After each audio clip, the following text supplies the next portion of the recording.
Duke Eclipse presents the Horror Hideout Podcast, a podcast covering everything horror, including books, comics, and movies. Presented by Dawson Duke and Kayla Bullock. So welcome to a special edition of Horror Hideout, where we are just going to kind of talk about our favorite books, our favorite authors, Genres. not really any rhyme or reason to what we're talking about today. No specific one movie or one book, but It's probably a bad episode to start with if you haven't seen us before, because it's probably going to be a little windy and all over the place. Right. And Dawson's probably going to talk about some I've not read, and I know I've got some on my list that Dawson's not read. So, but we're just going to jump in. Of course, if you haven't read these books, we'll try not to do too many spoilers for them. That's not true. I'm going to spoil stuff. Okay, well then I take that back. If you hear a book mentioned that you haven't read yet that you want to read, we might spoil it. That's all I'm going to say. Okay, so we're going to kind of just go back and forth and talk, but I want to talk about two authors first. And I tried really hard for both of these authors to pick my favorite book by them, and I just can't do it. And both of them are horror writers, indie horror writers. Great guys in person. I've met them both in person. But what I like so much about their stories is everything is different. If you're not aware of what an indie horror author is, like what indie means, it means that they're independent. They have no like set publisher. They self-publish. Right. And so, first of all, is Timothy King, which we have covered his book Seven Rabbits. But he's written Seven Rabbits, which is a slasher. He's written Port Luck, which is a creature feature. He's written The Harvesting, which is, I don't even really know what you would call The Harvesting. Kind of a, I don't know, it's horror, but it's different than anything else he's written. And then he has a short story collection called F Them Kids, which my favorite story in there is called Bury Your Demons. And the second author I'm talking about is James Cain. And he has written, he's actually working on a series of books. One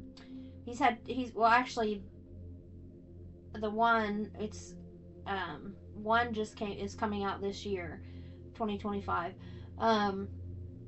He's written Dead Children's Playground and then Devil of the Pines, and they are his American horror collection. And so he's writing a book about the most well-known kind of, I guess you'd say, urban legend in each state. He's got one called Pursuit that's about a motorcycle guy that's after this couple. He's got one on Black Friday that takes place in a mall, and he's got one called Mischief Night, which takes place the night before Halloween. And so, again, Tim and James, what I love about both of them is I feel like a lot of times horror authors can get stuck in a rut where everything they write is kind of the same and not necessarily the same story, but the same kind of horror. And Tim and James don't write like that. So Seven Rabbits we did an episode on. Port Luck, these are Tim King's books. Port Luck it takes place in an Alaskan town and it's actually based off of a real town in Alaska. And I think Tim mentioned this in the podcast interview we did, but it takes place in this town in Alaska where people just all of a sudden start dying and disappearing, and it happened like 50 years before that too. But The Harvesting is about, kind of puts you in the mind of The Village, the movie The Village, where it's modern day, but the people in the village in The Harvesting in this community live like it's the 1700s, and every 13 years they have to sacrifice one of the young girls. And so it actually focuses on Michael, who is the son of the prophet who is in charge of the town. And then F Them Kids, it's short stories, so they're all creepy kids, but they're all different in there. So, and then James Cain, so Dead Children's Playground, I can't remember what state it takes place in, but it's about a family that moves to this new town, and out their back door there is a playground where at nighttime I think it's their daughter sees dead children playing, and she doesn't realize that they're dead. Um, Devil in the Pines is about the New Jersey Devil. I think it's Devil of the Pines. It's about the New Jersey Devil. It's really good. Really, really good. Do they call it the New Jersey Devil or just the Jersey Devil? Maybe it is just Jersey Devil. I think you're right. Sorry, and so, that was like pedantic. No, that's okay. I keep messing up the title of the book. So the reason I wanted to talk about the two of them together is they're really good friends, and they actually just announced that they are collaborating on a story that's going to be called Rideshare. And so to have two of my favorite indie horror authors writing together is one of the coolest things ever, I think. So, and it sounds like it's almost going to be an anthology book that has a through line of their stories being told to this cab driver. Mm-hmm. Yeah. So, or I don't know if cab driver is the right term. I imagine it's like a. It says rideshare, New York City rideshare driver. Yeah, so it'd be something like Uber or something like that. Right. But so I'm really excited about this. I believe they said they're looking at an April 2026 release date for that one.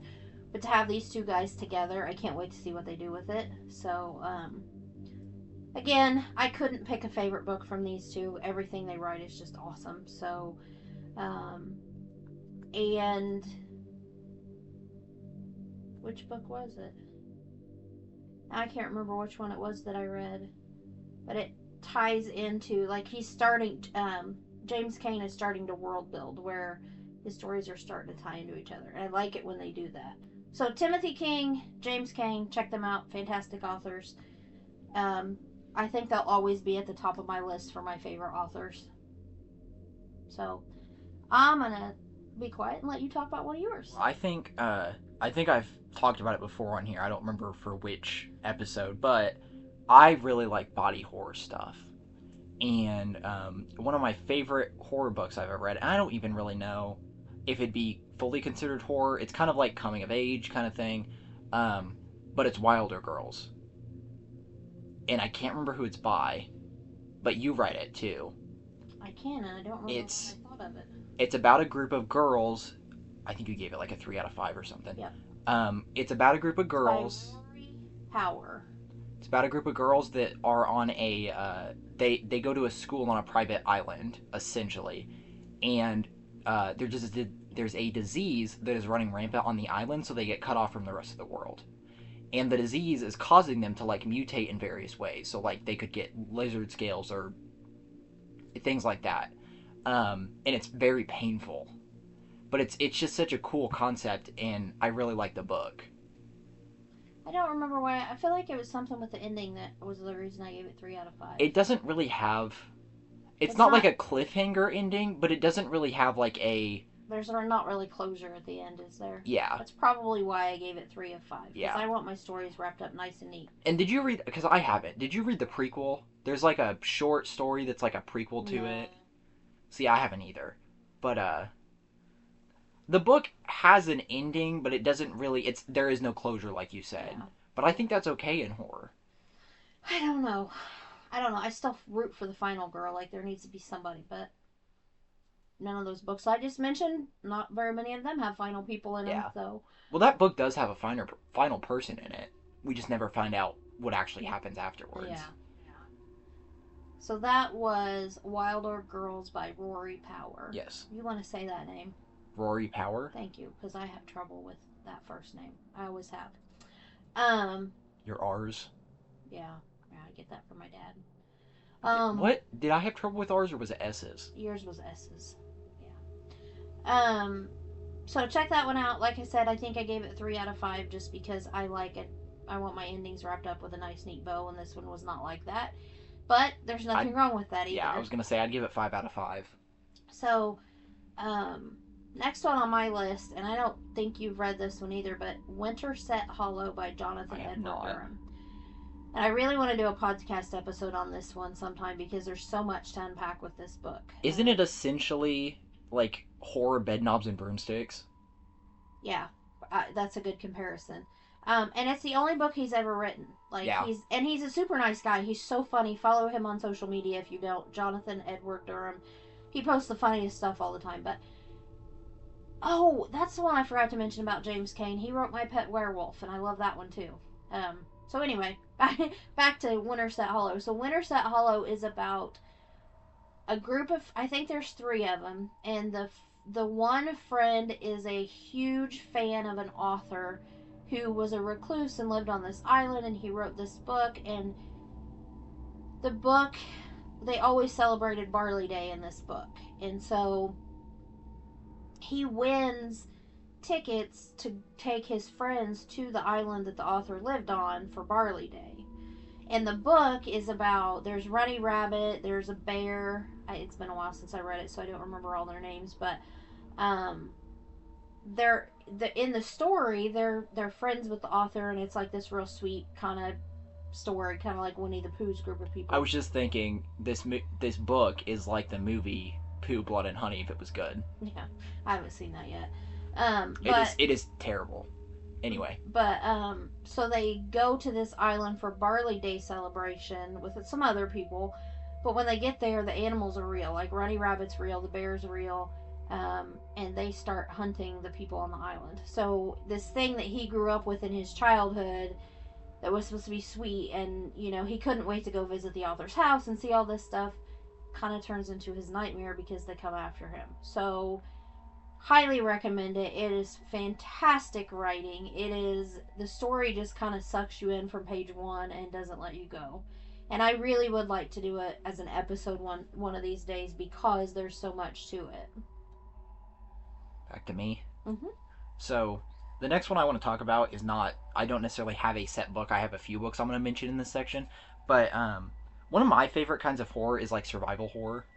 So like obviously there's like Lord of the Flies, which I really enjoy, but even books like The K, uh, or there's another one that I was thinking I haven't about. thought about that book for a long time. That book tore me up. We read it in fifth grade.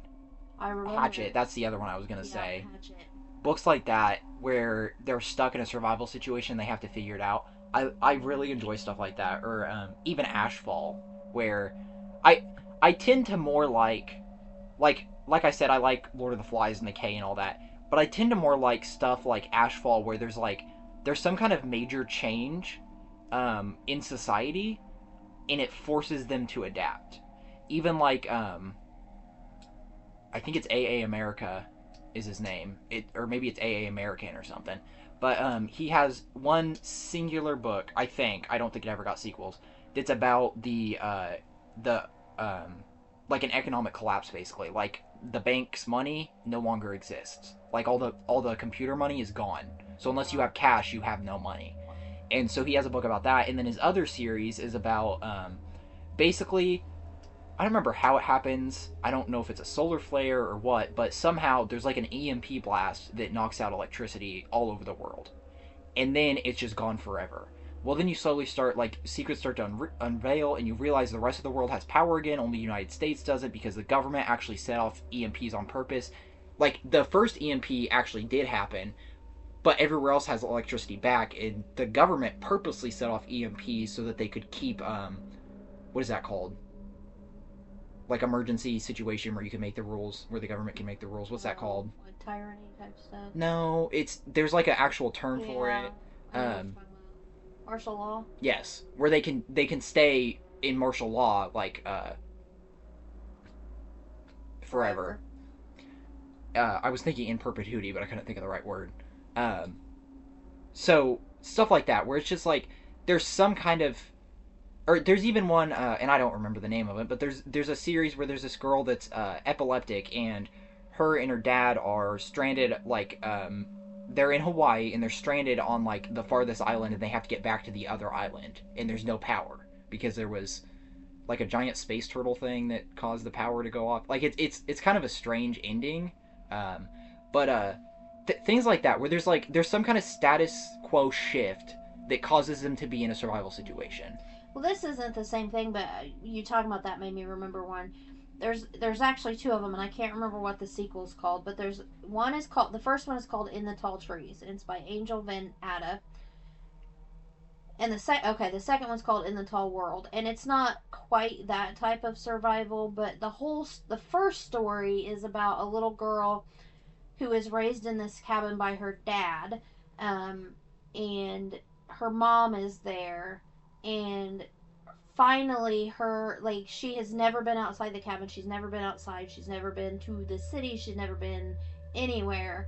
um and spoiler for this book, you actually find out that he has kidnapped the mom, and that I think the girl's like 5 or 6 years old, and he had kidnapped the mom when she was younger and was the dad of this little girl. But the mom and the little girl finally get away, and so it was kind of like, how do they survive, how are they gonna get to, yeah, not like the kind of survival you're talking about, but kind of a different twist on that. But it was so, I have never read a book that made me cry so hard at the end. And then the second one, In the Big World, they're actually in the city and she's trying to adjust and she doesn't understand why her daddy's not there and why he's, why they're taking him away. And so kind of along the same lines as a survival thing, but just kind of a different angle for it. Um, Would you consider Scowler kind of in that same? no. And I'm going to talk about Scowler Okay. later. Okay. But you can say your next one. So this one, I actually just read this one last night or 2 days ago, and I don't know why it's on my list of favorite books, but it's called The Campbell Lake Summer Camp Massacre by Lewis Stone. And it's even toted on the front of the cover as a B horror book. So when you think of B horror, you usually think of those cheesy movies that, like, I don't know. I don't know. But you know what? If you're listening to this, I'm sure you know what a B horror movie is. This is that in book form. I say that a lot. This would be a good movie, but this is literally, you've got the tropes, you've got the the person who comes back from the dead because something tragic happened, and so he's the serial killer, and you've got the camp counselors, and they're out partying and sleeping together and all this stuff, and it's just like the perfect 80s horror movie in book form. And it's so fun, and I loved it. It just made me happy. I don't know why, but it did. And there's not a whole lot of substance to that one, but I loved it. My turn. Yes. Okay. So the next one I'm talking about is kind of jumping off of that survival, but it's a little bit different, and I'll talk about why here in a minute. But it's the Gone series by Michael Grant, and apparently he said some controversial things online, and I don't even know what they are, but I've just heard people say that, and there may be some inaccurate representation in his books. I don't remember. I read the books when I was in middle school. I'm rereading them now, um, and I don't know enough about what people are saying is misrepresented to really know. But overall, I really enjoy those books. And so the story in those books is there's a town and a dome appears around it, just like in Under the Dome. But Was this everyone. before or after Under the Dome? It was after. After. Okay. But Stephen King, like, apparently read this because there's like a review on it on the copy I have where he's like, this is really good. Okay. Um, and it does not just feel like an Under the Dome copy. It may have been inspired by that, especially with some of the elements that come up later, but I don't. It's nowhere near just like a direct copy. Which Under the Dome is another one that I really liked. It's also kind of like a switch up on a survival situation where they're like the new status quo has to be.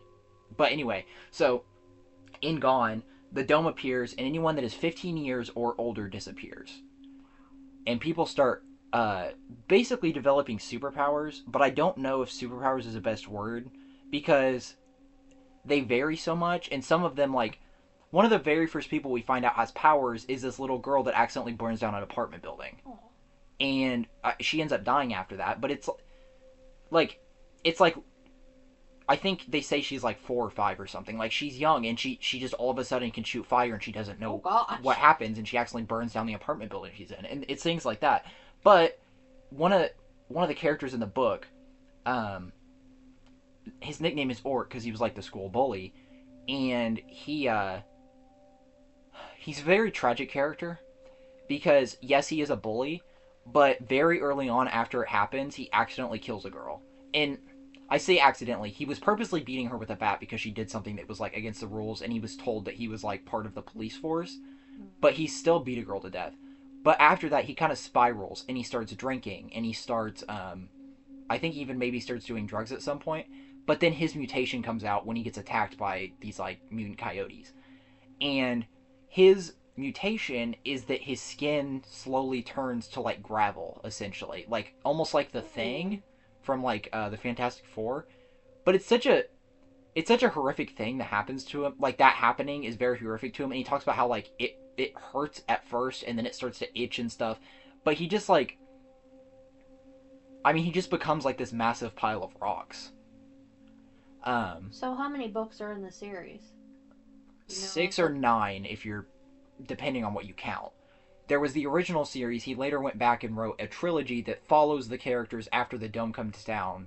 And spoilers for it, they lose their powers after the dome's down, because you actually find out there's a meteorite that crashed into the area they're in, and it actually went through the nuclear power plant that's right outside town.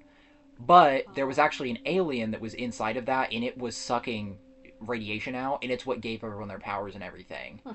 And like I said, I really like body horror stuff, and that's what that rock feels like it's body horror. But there's moments in the book like there's this one girl that's like slowly going crazy, and she has bulimia, and not that that necessarily is going to lead to other mental issues, but it ends up leading to the point that she gets suicidal, and she ends up leading a bunch of kindergartner kids off a cliff into the ocean. I remember you talking about that because you compared it to what people say lemmings do. Yeah, even though lemmings don't actually do that, and Disney just forced a bunch to walk off a cliff for a documentary. But sorry, I just had to I'm put that not in there. laughing at you. You get so upset about that. Yeah, because I hate misconceptions. I do too. But there, like I've talked about this part a lot when I talk to people about this book series. There's a part where someone is in the room, or it's not really a room, it's like a cave, but they're down there with the alien creature, and they're like starving to death. The second book's called Hunger, and I can't remember if it's in Hunger that it happens, but basically they start running out of food because they're cut off from the rest of the world.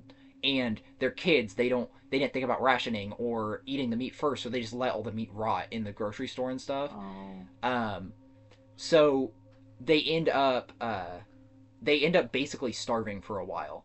And there's this one kid that's down there talking to the alien, and the alien makes him see his veins running through his arms as like red vines, like the candy. And the kid starts like uh ripping into his own arm trying to get the veins out to eat them because he thinks they're red vines. And so, even though I think if someone told you about the Gone series, I don't think they would directly say this is a horror book. It's more of a survival uh, and coming of age story, but there is a lot of horror elements in it, and I would consider it horror overall. And again, we've said this several times already on our podcast, but horror is so subjective Yeah. that you know. Anything else on that one? Not that I can think of right now. Okay. So again, throwing this out there, favorite author because I couldn't pick one book.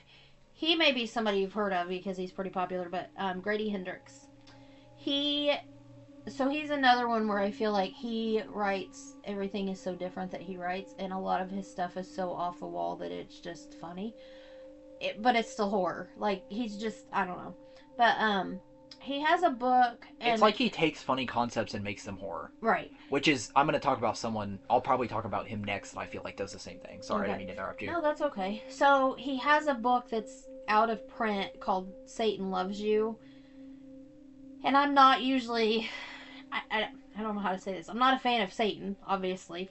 But this book is funny, and it kind of gives you a different perspective on Satan. Like, not from a biblical point of view, obviously, but the whole premise of the book is Satan's just sick of people. Like, he's tired of everybody. It starts out and they're at an airport and everything just starts going wrong. Like, people start killing each other, and the guy jumps over the counter at the girl that's working at the Starbucks, and it's like all heck breaks loose. And then he snaps his fingers and it's all normal. Like, he just needed to get that out of his system. And so the whole premise of the book is the demons and the angels battle every year, and I think it's for control of the earth. It's been a while since I read it. But just the way he puts you in Satan's mind is it's funny. Like, and I don't take it seriously, obviously. But it's a funny one. Have you read or seen Lucifer? No. That not that's not exactly what happens, but that comic series slash the TV show that's based off of it is about Lucifer gets sick of being in hell, so he comes up to Earth and starts a club in Las Vegas, and It's that's just what you made me think it's of. just funny. I mean, because you don't think about. I mean, you know, people talk about, well, does God ever get tired of us because we're so stupid? And but you never think about Satan being like, man, just end it already. Not like, Yeah, not, but just like being like, I'm gonna snap my fingers and you all yeah. can just go away. So that one's a really good one. Like I said, it's out of print right now. There are rumors he's revising it because there's some, I think, political stuff in there that he wants to change or take out. But there's rumors it's going to be republished, just different story. Don't But you it's, have a signed original? I have a copy. I don't have it signed yet. That's one Okay, I'm taking with me in a couple okay. weeks. Um, he also wrote Southern Book Club's Guide to Slaying Vampires, which is about a group of middle-aged women who have a book club and they decide there's a vampire in their town and they're trying to figure out how to stop the vampire. There's also a horror store, right? Yeah, I Did you have. like that I one? did. Yeah, it's funny. I haven't read it. It Horror store. it was checked out like when I worked at the library though. People checked it out all the time.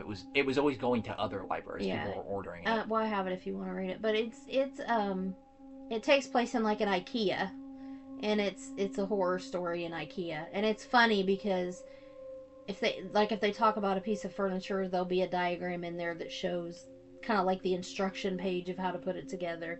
He just does little things like that are awesome. That brings a question to mind. When I know we're talking about like books, but really we're talking about like printed materials, like words, right? Mm-hmm. Um, okay, Is that your question? yeah. So Like I want to talk about later. I want to talk about something that's not a book, but I wanted to make sure it's a text based story format, but it's not directly a book. So he also wrote my best friend's exorcism. If you watch the movie on Amazon, you need to read the book because the book is way better. It's two girls in the 80s, and one of them gets possessed, and so her best friend's trying to figure out how to get her unpossessed.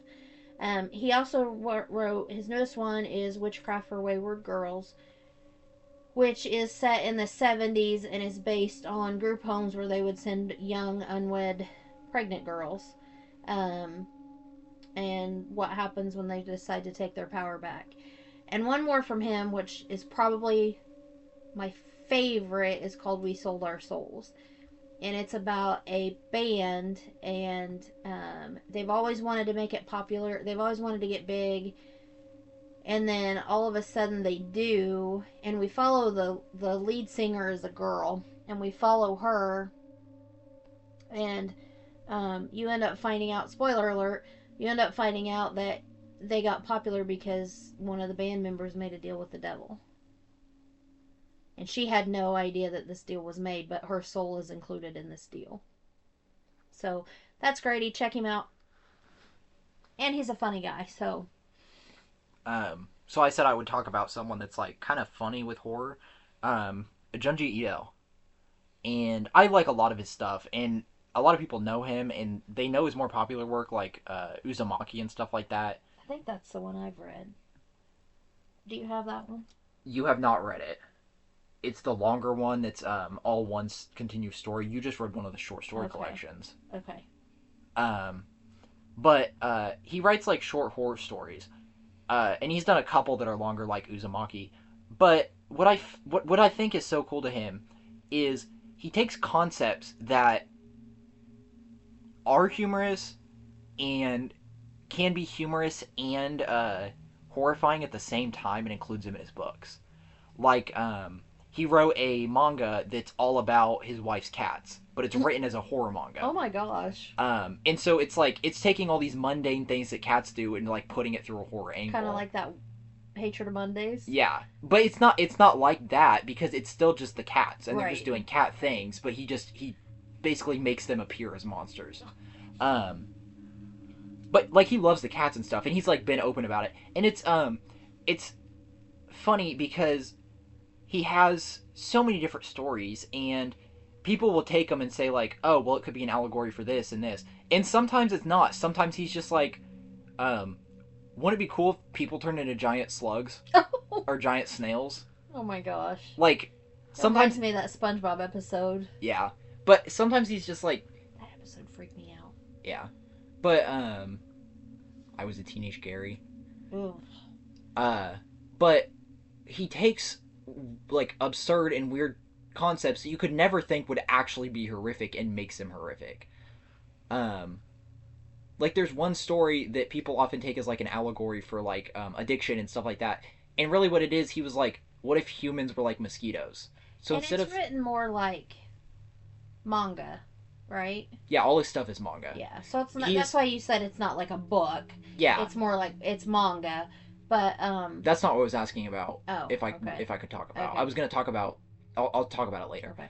And one thing I like about his is the artwork in there. Yes, that's what I was gonna say. So beautiful. He is both the author and illustrator of his work. Oh, I didn't know he did both. Yes.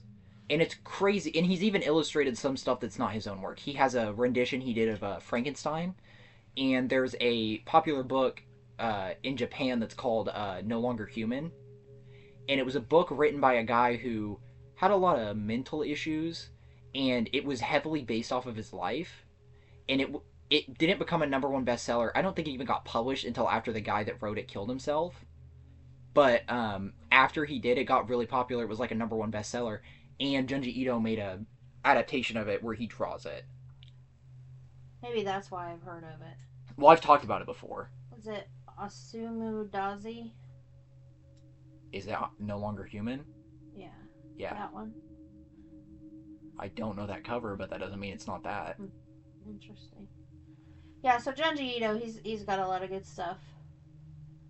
I My agree. favorite. I haven't read Uzumaki yet, Yeah. but Spoilers for a story, and I don't even know which book it's from, but one of my favorite short stories of his is there's this guy, and he's like hiking in the mountains, and he falls and like breaks his ankle or something. He can't move. And he's laying there screaming for help. In this, like, I guess the best way to describe it would be a harpy. It's like a winged bird woman comes up to him, and she looks human in the face for the most part. So he's just like, "Oh, can you get me some help? Can you get me some help?" And she just leans down and she puts like meat in his mouth, raw meat, and so he eats it because he's gonna die without it. And then every time he gets thirsty, she appears with blood in her mouth that he drinks to keep himself alive. And he's out there for, I don't know if it ever says an exact time, but he's out there for a while, and she keeps doing that. And then finally someone finds him, and then he's in the hospital, and she comes again, and he's like, "Oh, I don't need you to feed me anymore. I don't need you to feed me anymore." And she puts something in his mouth, and I think it's an eyeball, if I remember right. It might not be. It might just be meat again. But anyway, he like spits it out immediately. Well, the doctors end up sending it off, and he tells them about it. They believe him and everything. The doctors end up sending it off. Well, he eventually, but it's going to take a few weeks. Well, he gets dismissed from the hospital, and he starts hiking again. And it comes back that the meat is him. It's pieces of him. oh my gosh. And they tell him that. Well, then the bird lady starts appearing again, and instead of feeding him, she starts taking pieces of him. So this like bird lady is traveling through time and taking pieces of him back in time to keep himself alive. Huh. And I think it ends with him dead in the mountains, missing an eye. Oh my gosh. Like they find his body. Man. Don't you wonder how they come up with these ideas, though? I don't know though, because you've read some of the short stories I've written. I know. Yeah, I know. What's that about? The one you're right now, I can't wait to read the rest of it. Anything else on Uzumaki or Junji? I don't think so. So the next one I want to talk about is called The Butterfly Garden by Dawn Hutchison. And I've only read it once, but I think about it a lot, and it's probably been a couple years since I read it. There are 3 books in the series. I have not read the second 2, but the first one is about a girl. She's young. She's 18. I think she's 18 or 19 years old, and she gets kidnapped. And the guy has like this entire bunker. It's not really a bunker because it's not underground. But he's some rich guy. Like, he's big in this town, and he has I think it's his greenhouse. They think it's his greenhouse. But he has a hallway in this greenhouse where he keeps all these girls. And of course, he abuses them. But when they turn, I think it's 21, when they turn 21 or they end up pregnant, he kills them. And he doesn't do it, I mean, I think it's an injection. He doesn't, but he, spoiler alert for the book, um, but he encases them in, I always kind of picture it like, and this is a horrible comparison because it's a person, but I always kind of picture it like the mosquito in Jurassic Park, like in that amber. He he preserves all of them kind of like that, but he gives them butterfly wings. And he hangs the girls in the hallway where the girls that are still alive live. And so the whole book is following this girl and trying to figure out how to get out. And I mean, it's just, it'll make you cry. So that's a different kind of horror, I guess. But I really enjoyed that one. Like I said, I haven't read the second and third one. Reviews I've seen have said that they're not as good as the first one, but I will update you when I read them. My turn? Your turn. Okay, so the reason I asked if we were just doing like text media is because one of the other things I want to talk about is the SCP Foundation, which are it's a collection of online horror stories that basically anyone can write. You submit it to a lot of the early ones people just wrote, but now there's basically like a committee you submit it to and they pick which ones they want to be on the website. But the reason I want to talk about them is because I think it best illustrates this, and there's a book called House of Leaves. I think it best illustrates some of my favorite horror, and I know I've said that a couple times. Interrupt you, but have you read House of Leaves? Yes, I checked it out from the library. Is it hard to read? If you have a physical copy, I don't think it's that hard to read. If you have a digital copy, yes, because you can't like turn it over and stuff. I have it. I just haven't wanted to tackle it yet. So it's a lot, but I don't think it's engaging enough. It's not like a slog to get through. And did you enjoy it? Yes. Okay. Very much so. Okay. It was kind of like the first, what people refer to as liminal horror. And basically in that book, the whole thing starts because they realize their house is half an inch bigger on the inside than on the outside. And then like doors start appearing that lead. Anyway. Don't ruin that one. No spoilers on that one. Cause I won't. That's all I'm going to say. That's not really spoilers. That's just what the book's about. But one of my favorite kinds, I said the whole like status quo change thing is one of my favorites, and this goes hands in hand with that because I love like fish out of water, like entering a new dimension kind of thing, and there's a lot of SCP stories that are like that. Like there's And what is SCP? It stands for Secure, Contain, Protect, or just in case people don't know, or Special Containment Procedures. Okay. Because they're the SCP Foundation, so technically it stands for Special Containment Procedures Foundation within universe most of the time, but their motto is Secure, Contain, Protect. Okay. But Secure, Contain, Protect is like the original thing that was made up, and then it was retroactively said that they're the Special Containment Procedures Foundation.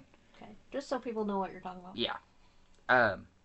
So like, there's one that's called SCP-093, and it's just, they call it the Red Sea Object, and it's just like this, I think it's ceramic, and it's just like this disc. And if you put it on a mirror, it changes color depending on who's standing in front of it.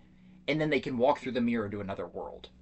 And it's like, I love horror where it's like almost like Alice in Wonderland or like even like Coraline, where they go through something and they find themselves in this just like weird and just messed up world.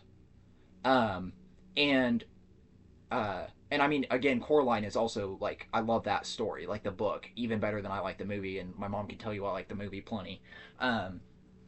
But it's just the exploration of, like, unknown places that don't have to obey our laws, like our laws of physics, our laws of nature.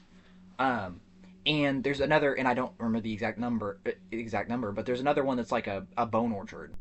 Essentially, if you enter through a certain direction, like northeast or something, like if you enter the forest from any other side, it's just normal forest, and you come out the other side. And the whole thing is, the reason they discovered it is because it's an orchard, and the farmer that was running it was producing a crop, like a yield that was not possible with the land he had. So the Foundation discovers it, and their whole thing is that they secure, contain, and protect anomalies. So things that things that don't obey our laws of like physics and nature and stuff like that, like things that don't align with our current understanding of science and technology. So they learn about this forest and they buy the land it's on and everything, and they start sending teams in to like discover what's going on. Well, if you send people from like the northeast, or like it's like a certain direction, instead of coming out the other side like normal, they just keep going deeper and deeper into this forest, and eventually it starts to change.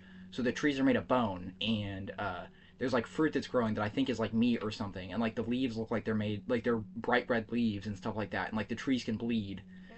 and there's like these like 10 foot tall, like I'm pretty sure they're just like shadow creatures if I remember right, but just things like that where it's like they've discovered something that's like completely beyond our comprehension, and it's like we're not supposed to be here. Right. That kind of thing just always gets me too. Yeah. I like that. Yeah. And so to kind of feed into that, I actually don't have this one on my list, but it's one I it made me cry too. I don't cry a whole lot, but I'm talking about a lot that made me cry. Mike Salt, That's another why they're your favorites. another indie author, has a book called "You're Not Supposed to Be Here." Before I start talking about this one, check the trigger warnings because it's pretty deep. I don't think I'm gonna put trigger warnings on this episode just because we're talking about so much. Yeah. So if you're sensitive, this might just be an episode to skip. Yeah. So the main one on this one is suicide. So um, you're not supposed to be here is about a guy who is just not happy in life, and he's just things just aren't going his way, and his wife, fiance, leaves him. I can't remember if they're married in this one. Um, and so he decides there's no other way. There's no other direction his life can go. He's just gonna take his own life. And so he does. He thinks he does, but then he wakes up in an alternate world where him and her, like, he finds his wife. I think they're married. He finds his wife, and she's married, but she's married to this world's version of him. And so he watches him for a while. Well, then he ends up killing the husband to take his place. But the whole thing is, he's not supposed to be there. That's not his world. He shouldn't be there. And so it's all this, like, I don't know. It was just kind of an emotional one. Like, you're supposed to be where you are, not, you know. Have you read Feed the Pig? No. That story, spoilers for it, obviously. That story, it follows this guy, and he wakes up, and he's like in this chamber, and there's like all these horrific things going on around him, and he can hear people screaming and stuff. And then a guy basically comes in and is like, "Hey, you have one question. I'll answer any question you ask." And so he asks, like, "Where am I?" And the guy's like, "Oh, everyone always asks the same question. It's always, where am I?" And basically, um, if you kill yourself, you don't get into heaven or hell because God doesn't know what to do with you, and the devil doesn't want you. And Wow. God doesn't think that you should be condemned for just one sin. So he kind of sent you to like this in between place that didn't really, like, there wasn't really much there. And the things that also got sent there just kind of created their own thing. And so it's just like this horrific world.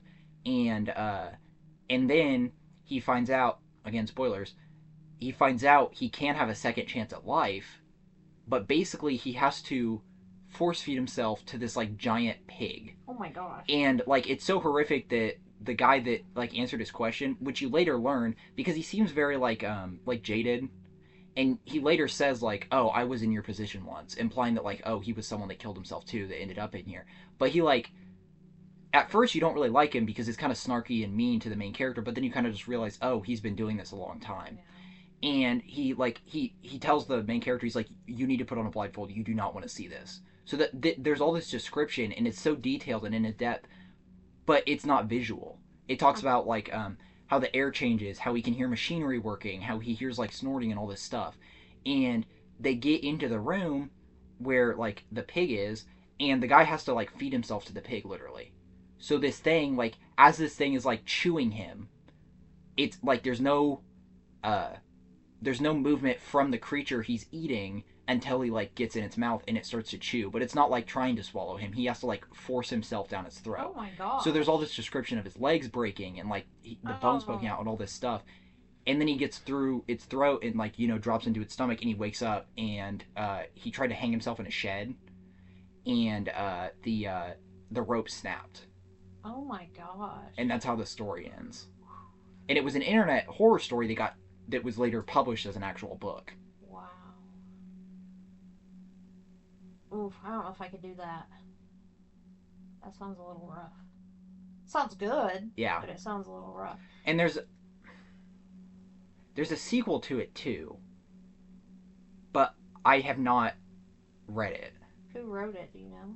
I can't remember off the top of my head. I think it's the same guy that wrote Tommy Taffy, which I think maybe I've talked about to you before. I did not like Tommy Taffy. So, along the same lines, you can tell we have similar tastes when it comes to some things. Blake Crouch has a book called Dark Matter. And he lives in Chicago, and he's walking home from work one day to go back home to his wife and kids. And this guy, I can't remember if he knocks him out first or if he asks him if he's happy with his life first. But, so, the whole premise of the book is this guy going to different worlds trying to find his way back home. And so it kind of messes with your head because it goes through all of these different scenarios with his wife where he's not with her and he hasn't met her, and I can't really even describe it, but it's so like mind-bendy, and he knows how to write a horror story. I mean, it's really good. Well, I think I've talked about this story before, and I'm pretty sure it was by A.E. Van Vogt, like the famous like sci-fi author. But it was in a sci-fi short story collection I read, so I don't remember who the author was, but I'm pretty sure it was him. But it's this guy who switches throughout time in his life. It's almost like Quantum Leap, but instead of I think so. linearly living life, he like hops around. Is this the one with the girl Yes. that you're talking about? So I think the first time he says it happens, he's like 6 or something, and all of a sudden he's like 38, and he's like in the middle of like consummating. And so like he's just super confused and doesn't know what's going on, and then he switches back to when he's 6, and I think he like pees the bed or something, and then his mom comes in. But as he gets older, it starts skipping more in for longer periods of time and stuff, and then he ends up meeting a girl who's going through the same thing. And she's like, I've met you before, you just don't remember because it was at a future point, which is so weird because they're both experiencing life different ways. And then she goes, have you tried to change anything yet? And he thinks about it, and he hasn't, and he never even thought of that. He's always just been like hopping back and forth throughout his life, just like living how it was. And his past was the past, like that's how it was. And then he realizes he can change the past. So him and her end up meeting like when they're younger because they skip back in time and they're both younger, so they go find each other and they end up getting married and like all this stuff. And so that's not really so much of a horror story, but it has a lot of horror elements in it, and that's just what you made me think of. Yeah. And I could be misremembering how it ends, but I'm pretty sure they end up finding each other when they're like in their 20s. I don't know whose turn it is now. I don't know if it matters. Okay, You so go. we're going to talk about I Hate Fairyland. Because I know you've read it, and I know you got me hooked on it. And it's by Michael Smith. And it is a... Michael Smith? I thought it was Scotty Young. I don't know, Goodreads said Michael Smith. Am I wrong? Is that like the... Hold on, Dawson's checking the book out. Scotty Young. Oh, well, Goodreads lied to me. I don't see a Michael Smith anywhere in the... Well, maybe I was tired. Anyway, Scotty Young, I Hate Fairyland. So it is a comic book series. And I'm going to tell you this right now. Oh, it's written and drawn by Scotty Young. Huh. He didn't do the coloring, but he drew it. I loved the first set of the... I can't remember how it's done. I love the first series.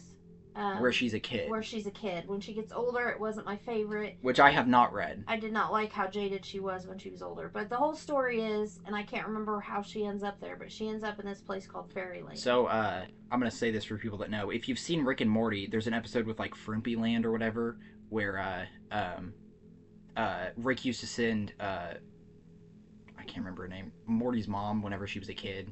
And there's a kid that ends up getting stuck there, and it's not exactly that situation, but it kind of puts you in mind of that anyway. But I love it. It's her. The whole entire story is her trying to get home. but it's fairyland, so everybody else is happy and cheerful and they love life, And and she's just kind of when jaded and wants to go home. she first got sent to fairyland as a child, and she was excited about it. Right. And then she grew up mentally, but her body never aged. She's still like stuck in a child's body. And who's the boy that she meets? I don't remember. I don't remember his name. It's been so long. It's been a while, but that's a fun one. It's obviously there's horror elements to it, or we wouldn't be talking about it. But and there's also the free comic book day I Hate Image, where she goes through like the Walking Dead universe and stuff. I didn't know that. Yeah. Oh. I don't know if it's like considered canon or how much of it is considered like true, but yeah, she like ends up she goes through a bunch of different universes. Well, so the second half, which I know you haven't read, but the second part, she's an adult, and she ends up back in fairyland, and I don't know, it just wasn't as good as the first part, but I highly recommend the first series. I don't know if you call it series with comic books, but first arc, the first time frame of her being in fairyland is awesome. And my awesome son actually got the first run. There you go. My awesome son actually got me a signed first edition of I Hate Fairyland episode 1 or issue 1. Issue 1.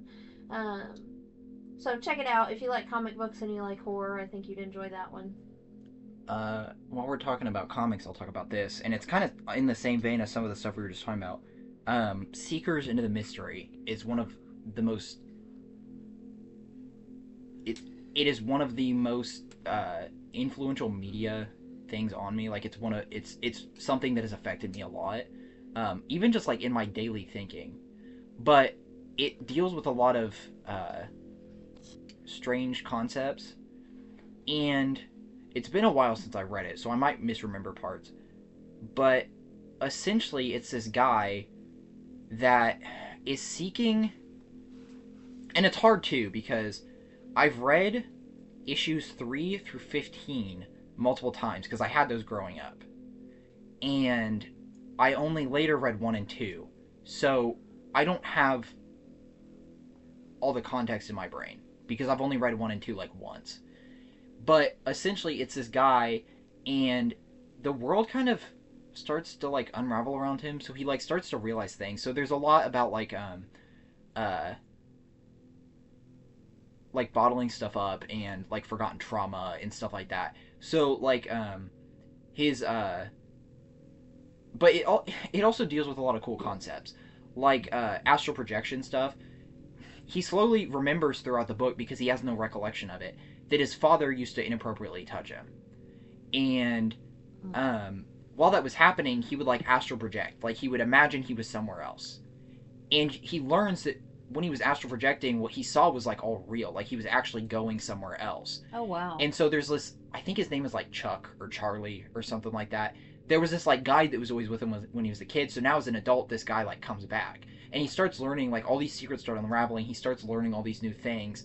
And the whole story is kind of him searching out this guy that everyone is raving about. And like, I even think his like wife or girlfriend or something left him to go find him. And it's this guy that like supposedly is like the new Messiah and stuff. But and he also keeps seeing him in like visions. And so throughout the book, things start happening. And so his whole thing is he wanted to be like a screenwriter. He wanted to like write movies. But a bunch of stuff starts happening. Like when he was a kid, his brother got hit by a car and died. And he was on a bike, and they were both on bikes together. His brother was behind him, and his brother got hit by the truck. But he talks about when he was a kid, when that happened, he started to pay attention to how often people almost die every day. Like how close to death everyone is. And he basically came up with this theory in his head that he talks about how he didn't understand when he was a kid. Like he never put a name to it. But it was something he came up with that he later learned was a concept that people have. Which is essentially when you die, when your body dies, instead of your consciousness dying, it transfers into another universe where you lived. So all those times you almost died, you died, and your consciousness just transferred into another universe. Wow. And there's all these cool concepts introduced in the book. And then at the end, he finally tracks down the guy that he's been having visions of and everyone's been raving about. And all he finds is a grave, and the guy died. And that's kind of how it ends. Oh my god. And there was the comic starts and ends with the guy that's the main character walking on a beach. And it was actually planned to be a longer series and it got canceled, so it only ever got 15 issues. So there are some loose ends that were never wrapped up by the end. But they knew it was ending by like issue 12, so they had 3 issues to wrap it up. So they do wrap up a lot of plot points. But even at the end of 15, when he's walking on the beach, he says, I have more stories to tell, but it'll have to wait for another day. And what did you say the name of that one was? Seekers into the Mystery. Okay. And there's even one issue that kind of goes back and follows like Chuck throughout the years, like when like all different time periods and stuff. And it's such an interesting thing to me. And there's so many interesting concepts that I never thought about that were introduced in that, like string theory and things like that. I don't think I would have necessarily gotten interested in or understood without that series. You know what string theory is?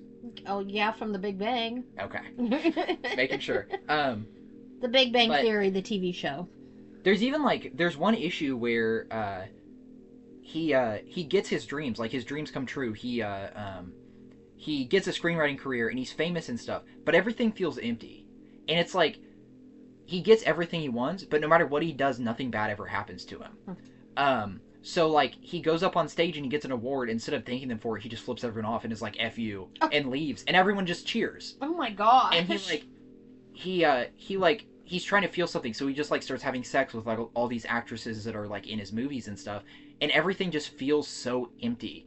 And then he's like talking to his brother, and his brother, like I said, his brother's dead, but he doesn't remember at this point because basically he's being manipulated by this like I don't know what to call it, almost like a demon or like a succubus or something like that. Evil entity. Yeah.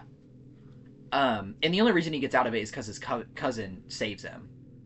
But anyway, he's like stuck in that realm, and he kind of like realizes that even if you get everything you want, you can still feel empty inside. Like every day can't be a win. Everything can't be exactly right. Like there is bad in your life for a reason. There's negativity in your life for a reason. And so like even like it's even like almost like it's a simulation that's correcting itself when certain things happen. So like I said, his brother's alive in like this like alternate like mindscape he's in. And so he's like talking to his brother, and his brother's like, I have something to admit to you. It's a secret though, and I don't want to really tell people. And he admits he's gay, and then it's like the universe corrects itself, and his brother's now married. It's like if there's anything that deviates or could be a cause of negativity, and he doesn't even care. He says that in the book. He's like, oh, I don't care. You're still my brother. I love you no matter what. But it's like anytime if it's not what the world perceives a perfect world, it has to be fixed. I don't even know if it's that or it's I feel like he says he's gay, and then maybe he starts to open up about what their dad did to them, and then the universe corrects itself, and he like has a wife and kids and stuff. But it's always like there's just a lot of concepts in that I never would have thought about, and I feel like that comic series has affected me so much just in general, like in my everyday life, and even in ways I think. And anyway, that's about all I have to say about that. So I'm gonna kind of go off the rails here for a minute because I have not read this book. We went to that convention earlier this year, and the author is, and I'm gonna butcher his name, and I apologize right now, Thomas, but it's Thomas Old Hoevelt. It's not how you say it. It's incorrect. I know that. But he read an excerpt from this book, and you were just talking about what you were just talking about kind of ties into this one. His book is called Darker Days, and he read this excerpt from this book. And I am obsessed with getting a copy of this book as soon as I can, because the whole concept of the book, and then I'll talk about one I've actually read of his, but the whole concept of Darker Days is it's a neighborhood, and it's a ritzy neighborhood, and everybody's perfect. Like the one family, the son is a piano prodigy, and the girl wants, I think it's swimming, but she wants to be an Olympic swimmer, and she's like 14 and on track to be an Olympic gold medalist swimmer, and all of this stuff, and life is perfect until the month of November. And then like the girl, the daughter, she has really bad depression, but it doesn't come up until November. But then it's like the world crashes down for these people. And the whole thing is they've made a deal with, this is not giving anything away, this is all stuff Thomas said about it, but they made a deal with this entity that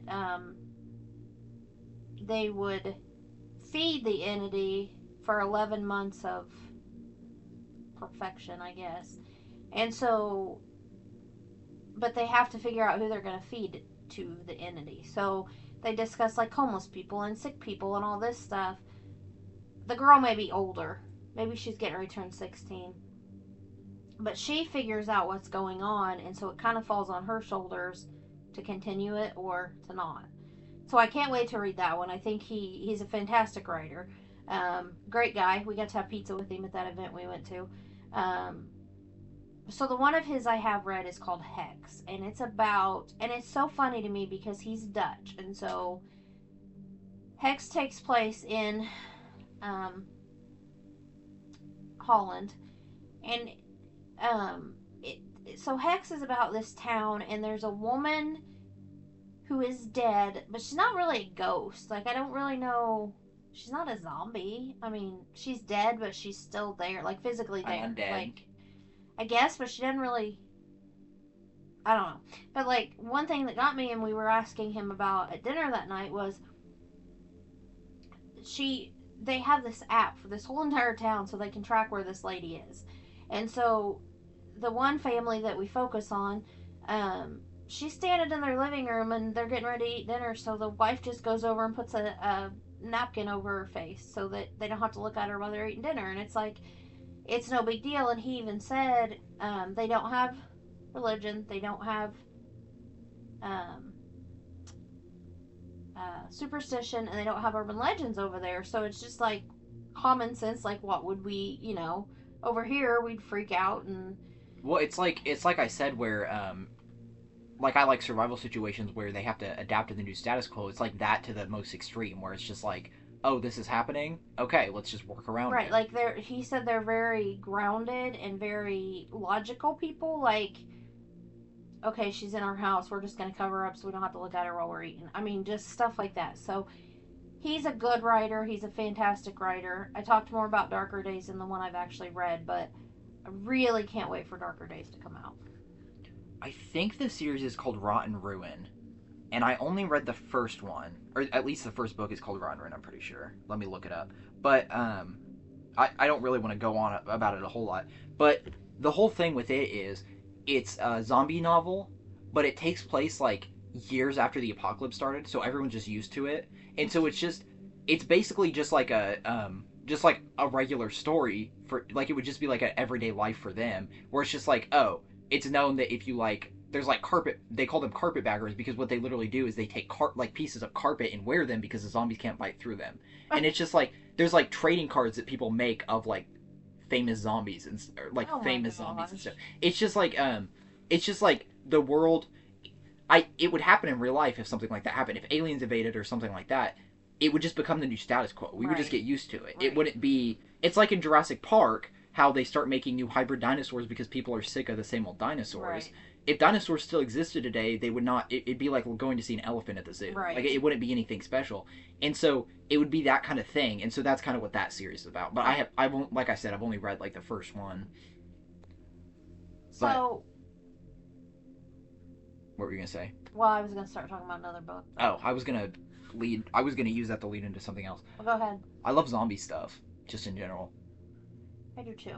Um, I don't really have a favorite zombie book though. I haven't read one that just kind of. I was trying to think, and I really, really like. Obviously, I like the Walking Dead comic series, but I really like that graphic novel series, and I think it's originally French. It's called Oh, you were just talking about that because I didn't yeah. translate the last one. It's it's just called Night of the Living Dead, isn't it? Yeah. And so the first one is like Sins of the Father, but basically it's another zombie apocalypse book. But I don't know why, but it just kind of, actually I do, I think I know why, but it just always appealed to me more than The Walking Dead. And I think the reason why it did is because it there's a lot more mystery to it, and kind of secrets unraveling and things you learn. And I think I've talked about this before with comics, but a lot of times with comics, and I love all comics, but I prefer like limited series and mini series and stuff where it's like, this is how many issues there are. Once that's done, the story's over. I prefer that a lot over just this series that's been going on for 80 years, because And I don't want to interrupt what you're saying, but one thing I do want to point out is it's called Night of the Living Dead, but it is not associated with the George Romero Night of No. the Living Dead movies. The only Or, thing it shares is the name. yeah, it's like his comic books. I know there are Yeah. comic books for that. This is a different series by the same Yeah. name. Which this isn't even like a comic series, it's a graphic novel. It's specifically like a graphic novel series. Like Okay. as far as I'm aware, there were never individual issues, it was always just the big hardback volumes. But yeah, it's just I've always found like limited series and mini series and stuff more appealing because it's like you have this many issues to tell the story, and if you tell the story in that many issues, you're good. And it was always much easier to me to get into comics by reading those than trying to like jump into a series that's been going on for 20 years. That's one thing I was thinking about today as you were flipping through all those comic book boxes. Like, this one looks really cool, but it's episode 5. So what happened in the 4th? Issue. What, like, sorry. No, you're good. Issue 5. So if you don't have the first 4, Yeah. it kind of stinks to jump in. Or, like, one of them was 16. So if you don't have those first 15, how do you just kind of jump in and... And that's one of the issues. And, I mean, a lot of comic series...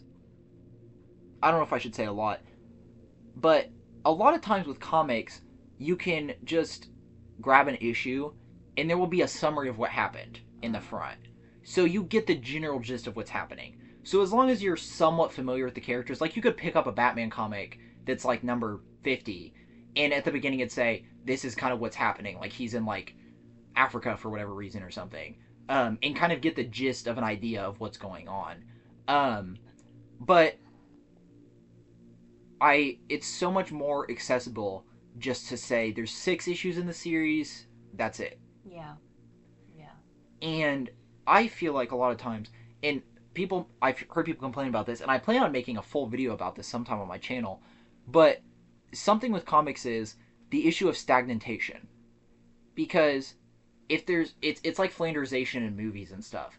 If you have a long-running comic series, the status quo has to be reset too.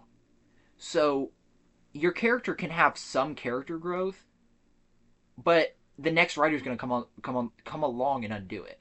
I'm gonna throw this out there.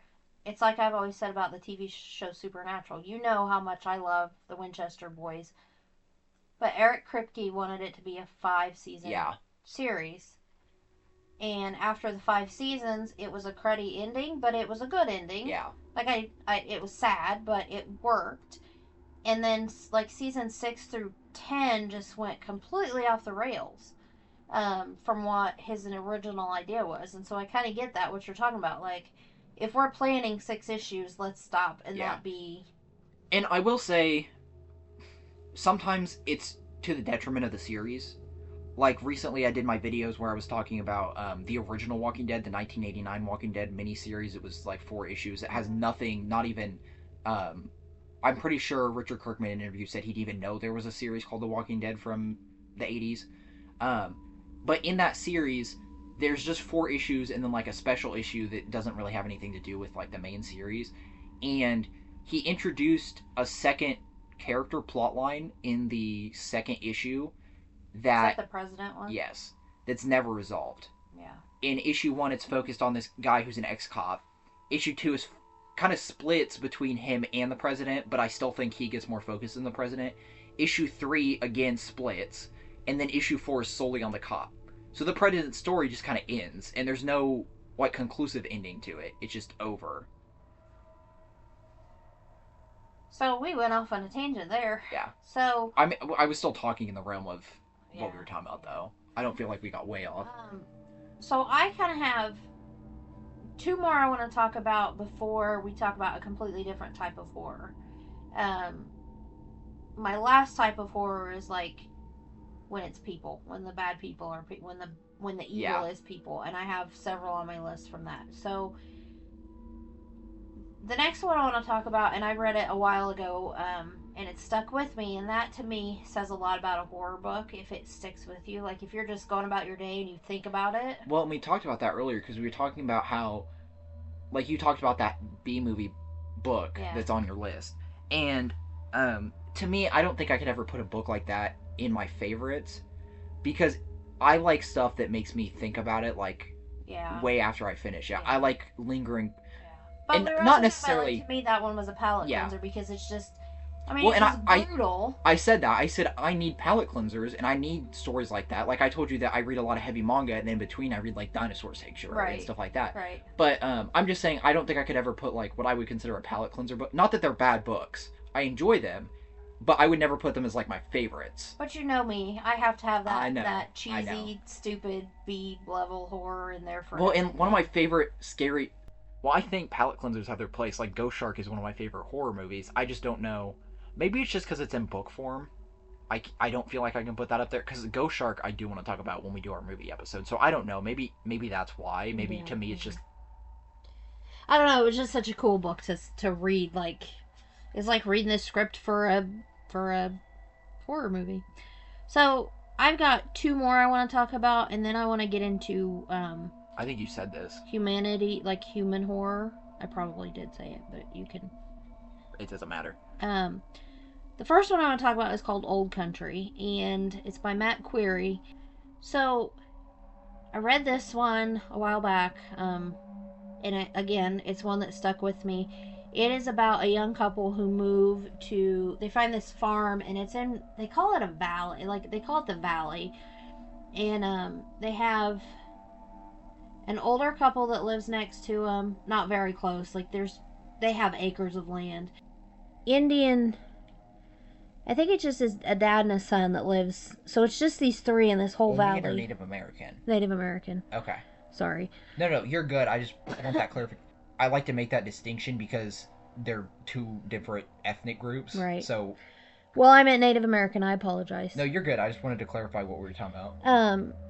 So they move into this house. The house is beautiful. It didn't cost them very much. And they meet the older couple that's their neighbors, and they tell them, the valley used to be full of homes. There used to be all these people here, but everybody left. And so they end up finding out that there's a spirit that haunts the land, and it manifests itself in different ways every season. And there's ways you have to prevent it from attacking, I guess, or finishing what it's trying to do for every different season. And so it's about this young couple fighting, like, I want to say winter is the season where there's not anything that happens. There's one season where the spirit is quiet, but like at one point in the book, their scarecrow comes alive. There's a scarecrow that is, and they have to do all this stuff with the scarecrow to get rid of it, and it's just, and it ends up being like a Native American. It ends up being like a Native American spirit, and so the Native American neighbors are trying to help them figure it out. So it was just one that it has scary moments in it, and it's a very tense book because you're staying with this couple the whole time and you don't know what's going to happen next, how it's going to manifest itself, or when. I mean, they'll go 3 months without anything happening, and it's just kind of their daily, not that we hear every day of their daily life, but everything's fine and everything's calm, and then all of a sudden here the spirit comes back. And so it was just really neat. Like one time it manifests itself as a light on the pond. So I highly recommend this if you're into the spirit kind of haunt. It's not really a haunting, I wouldn't call it, but it's very I don't know how to describe it. Like land based, kind of. But it's basically they're in this place by themselves and they have to figure it out. I mean, and so it's a really really good book, really well written book. And I'm going to talk about one more before we go back to you, because then my last ones are all kind of grouped together too. So the other one I want to talk about is called Beta, and it's by Sammy Scott. And Beta is about a house that this person, and I can't remember the main character's name, but they're paid to live in this house, and it's all ran by computers. And so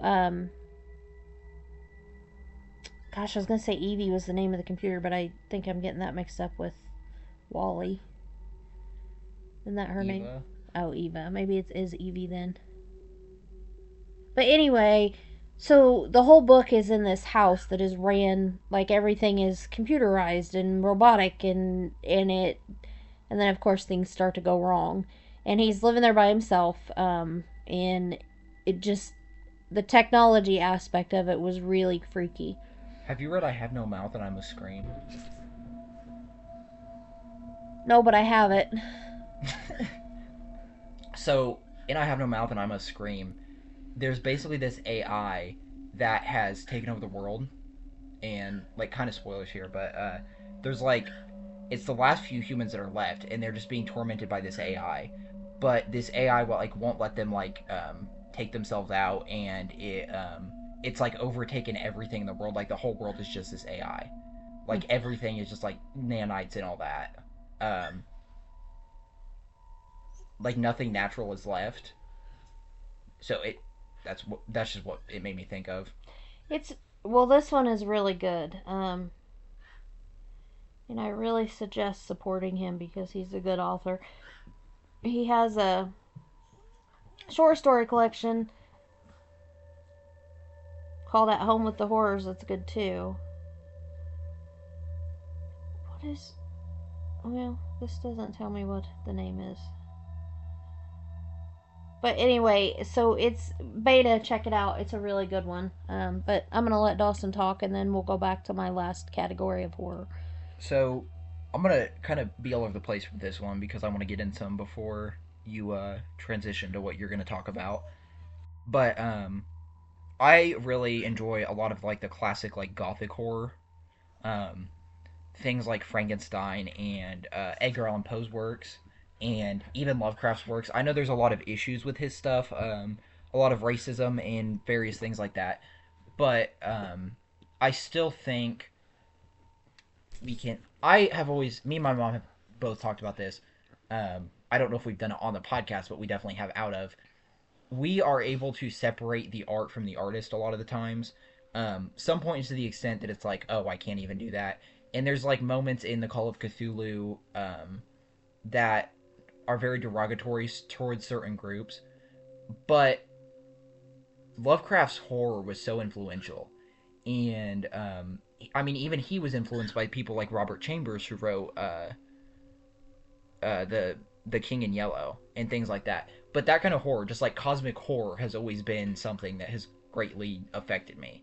Um, and uh, things that are like even just thinking about it, it's already too late. Like you can't even once you become conscious of it, that's it. You're done. Right. Which also loops back around to earlier when I was talking about SCP, things like the Shy Guy, where if you look at his face, he kills you.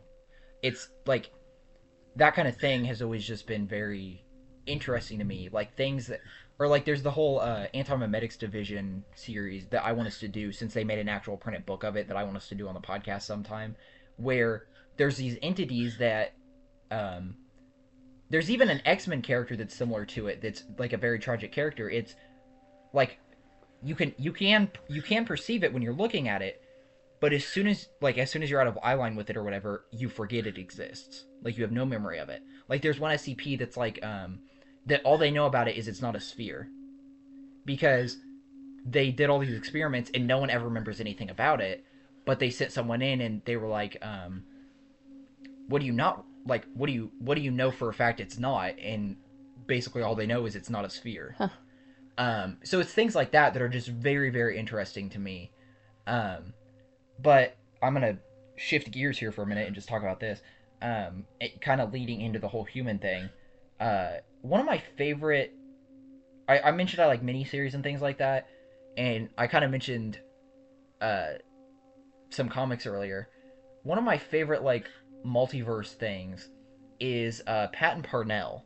So I think it's Edge of Spider Verse number 4 he's introduced in. Um, but he's basically almost Peter Parker. He's got the glasses. He has to live with his uncle because his parents died. Although Aunt May doesn't exist in this world, and like everyone's name is a little different. And like instead of Mary Jane, it's Sarah Jane that's his neighbor. What's And his like uncle's name? I don't remember right now. Ted. It's Uncle Oh, Ted. okay. But instead of like Peter Parker, we kind of find out he's like a psychopath. Like he's burning ants. He's spying on Sarah Jane while she's changing. And then his uncle comes in and starts beating him. So you realize he's like abused and all this stuff. And it's just, it goes back to that thing of, it's that concept of what if the wrong person got the powers? Hmm. What if someone unworthy got powers? Like, what they could do with them? And there's some other series that explore that kind of thing too, like Irredeemable and I'd even say like the Brat Pat, the Brat Pack It makes are me like think of that. Mr. Glass. Yeah, kind of. Um, so it's just things like that I find really interesting. Um, and so Patton Parnell, it was basically just a really bad human that got powers. How did he get his powers? He gets bitten by a radioactive spider. Oh. He breaks. So they go on a tour of Oscorp. Him and Sarah Jane do. And I have a whole video about this that you guys should check out while you're looking on my channel. But because I actually think he might be based off a character from Smallville, like Mm. the Superman TV show that came out before the comic series, this comic series. And I don't know if that's actually true, but they're similar enough that there could be influence there.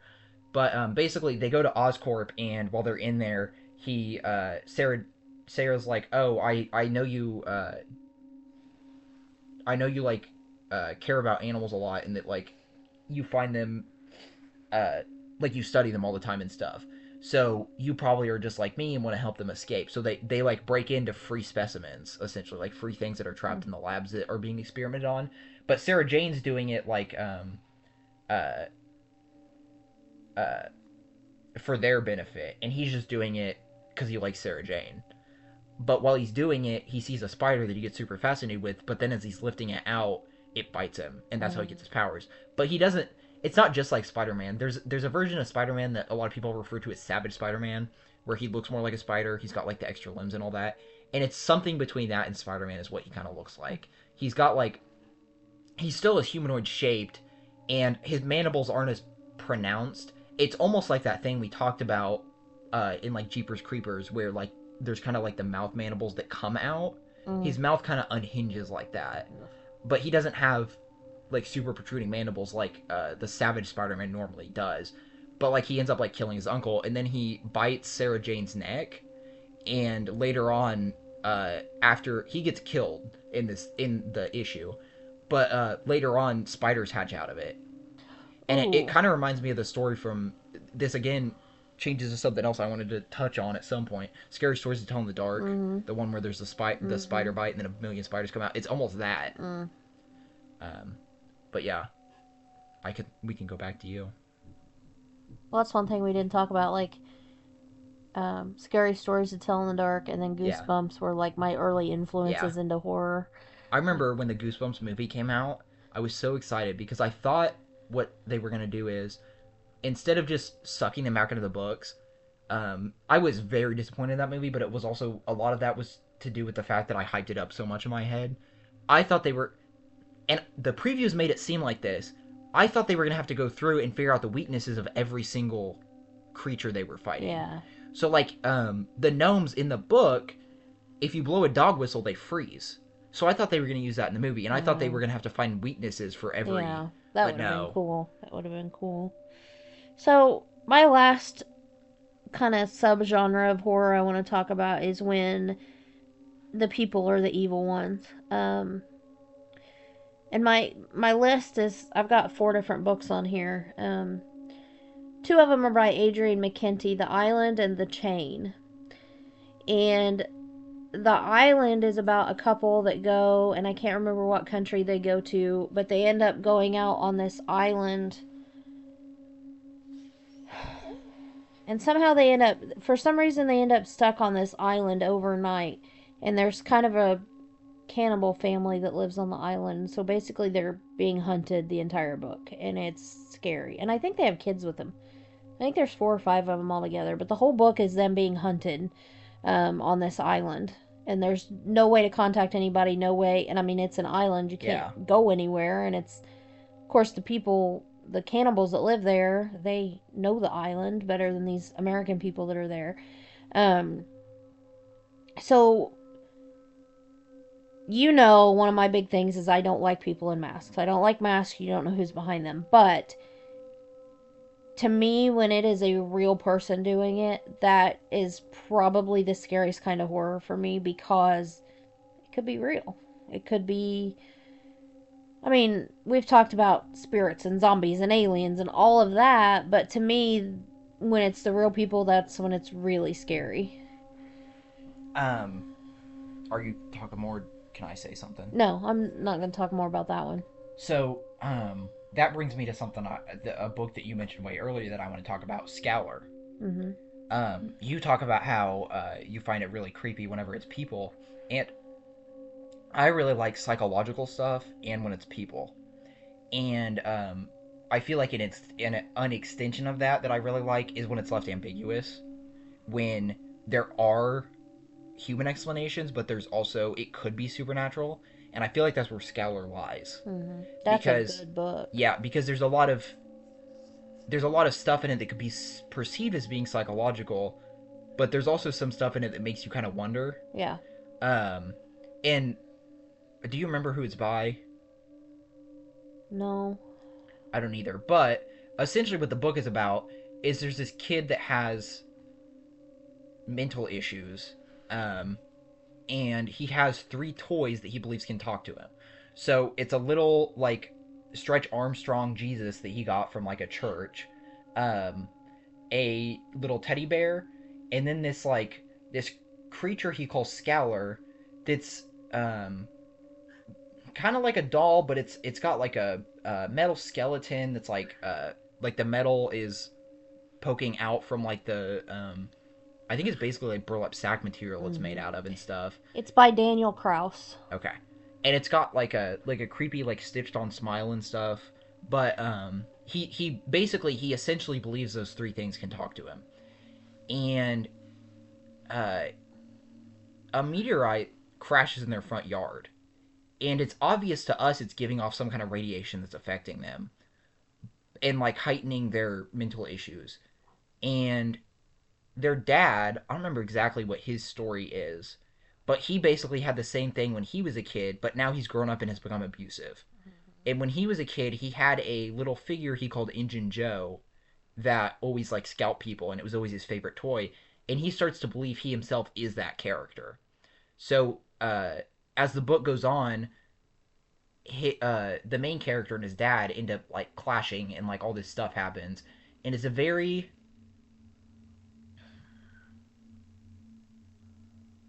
I don't know. It's a very weird book, um, but it's very good. And in a lot of ways, there's a book by who's that guy that we both like? He wrote Bruiser and Dry and Everlost. Oh, Neil Neil Schusterman. Schusterman. Yeah. He wrote a book called Challenger Deep, which I don't remember if it's schizophrenia or which exact mental illness the main character has, but it's all about this character with a mental illness and how he perceives the world. Huh. Um, and that book I read, I think my freshman year, and it hit me really hard. And Scalar, he's kind of that taken to a horror degree. Um, anyway, that I think that's about all I had to say about that. So the other one by Adrian McKenty I mentioned is called The Chain, and there's going to be a lot of spoilers in this review because I don't really know how to talk about it without there being spoilers. But the whole point of The Chain is it's about a mom and her child, I think son, I can't remember, but her child gets kidnapped. And she gets contacted, and there's this list of all these things she has to do to get her child back. Well, the last thing on the list that she does everything, the last thing on the list she has to do is she has to kidnap another child. And so that's why it's called The Chain, because you start with this person, they kidnap, and it's you had to pay all this money to this group, and then the only way they let your child go is if You can you be the kidnap chain. somebody else's child. Um, And so it's a really good book. It's if you're a parent, it's really really good. Really, basically asks how far would you go to save your child? Like, would you put somebody else's child in danger to save your child. You know what that made me think of? What's Have you that? seen Black Mirror? Some of the episodes. Have you seen the episode where the guy is like blackmailed into doing stuff? Yes.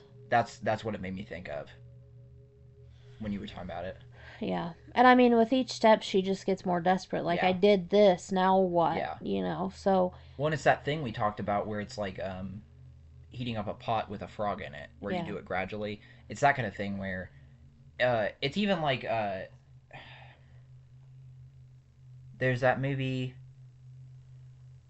It's like it's similar to Would You Rather, but it's not Would You Rather. There's another one where there's this guy in this bar and he's like rich and he's talking to these two other guys and he's like, um, well uh if you like drink this all in one drink, I'll give you $10. And it starts like escalating, and eventually like the guy cuts off his pinky and then he eats his own pinky and like all this Ooh. stuff. And it's that kind of thing where there's a lot of horror that can come out of pushing people to the extent of what they're willing to do. And if you a lot of times if you do it gradually, people will do worse and worse things. Right. Um, It's kind of like what we talked about with Seven Rabbits. Like, yeah, would Chase have really been yeah. a bad It's guy? it's like once you get so far in, you're in too deep that you feel like you can't get back out. Right. So there's a certain it's like the point of no return. Or, I got away with this. If I Yeah, push it this much yeah. farther, can I get away with it? It's like I'm already doing it at this point. I've already broken the law at this point. What does it matter if I do it some more? Right. Yeah. So, anything else on that? I don't think so. Okay. So, Adrian McKinney, check him out. The next one is called Hush My Darling, and it's by Leah McKinney. And I just read this one not too long ago, but I keep thinking about it. And some of these I say are my top horror books, and I don't know, and I'm not talking about specifically this one. I don't know if I would say they were like my favorite horror books I've ever read, because we've not talked about several that I love, but they're the ones that stick with me. Like, does that make sense? Like, Yeah, I love the books, but I don't know if we've talked about before we did this episode, I don't know if I could sit down and nail down my top 10 books, yeah, but and I don't think these I could stuck either. with me. But it's like what I told you before, where I don't feel like I could put like one of those B ones up there Yeah. because it's not really necessarily these are like my favorite of all time. Because I haven't even like mentioned The Road, and that's one of my Right. favorites. Um, Which we and are it doing has an episode on yeah, the and it road. has stuck with me a lot. But I wasn't gonna mention it because we're doing an episode on it. But that's what I mean is it. The things that stick with me are the things that really should be considered my favorites. Right. Because if I sit down and write a list of top 10, it's gonna be the 10 I remember. Right. Right. So, Hush My Darling is about a girl, a young woman who, and I can't remember, again, horrible memory, can't remember what country she's in, but she's traveling the back roads in a car by herself, and there's a snowstorm, and she gets stuck. And a guy in a yellow raincoat comes out to help her, but he freaks her out, so he's like, you gotta hurry, they're coming, blah, blah, blah. So then this other truck pulls up, and it's got a really nice young man in it. She thinks he's good looking, and it's his dad. And so they get her out, they take her car, they tow her back to their house. But then they end up kidnapping her and keeping her prisoner. And like, she's basically there to be the one guy's mate and to have his children, and to like, that is their whole plan in doing all this. That sounds Um, similar to a story I heard where there's um there's like this rich guy that hits this kid on a bike and then he brings the kid back to his house and then you find out the reason he did it is because he wanted to take the kid's organs for his son who was oh dying. my gosh. But I don't remember if that was just like an internet story that was going around or if it was like actually from something. Huh. But anyway, sorry. No, you're fine. So it's very tense. It's very, again, not that I pray that people wouldn't act that way, but it could happen. It could very well happen. And I mean, I don't want to ruin the ending because it's really powerful, but you really should read it. I mean, and again, it may not be your thing because you're not a woman, you're not in that, you know, that age range where it would really hit you so hard, but it's just a good book, and I think about it a lot, like, and this is silly because it's a book, but I find myself thinking sometimes, like, I wonder if she's okay. And I know that's goofy because it's a story, I don't but think so at all. Sometimes characters are so real that they feel real. right, like, and the way the book ends, like, I want to know what happened. Like, I want to know. Like, I find myself wondering, like, did she do what she set out to? I don't want to give it away, but did she set out to do what she was going to do at the end of the book? Like, I want to Yeah. know. Um, And so the last one I want to talk about is called "Wake Up and Open Your Eyes" by Clay McLeod Chapman. And I have one more too. And if you ever have the chance to meet Clay or to be at an event that he is at, he is completely crazy. He's fun, um, Quirky. quirky, but wake up and open your eyes. And he's honestly gotten some backlash for this book because it borders on very political, and I don't get into politics and all that, but the whole premise of the book is one,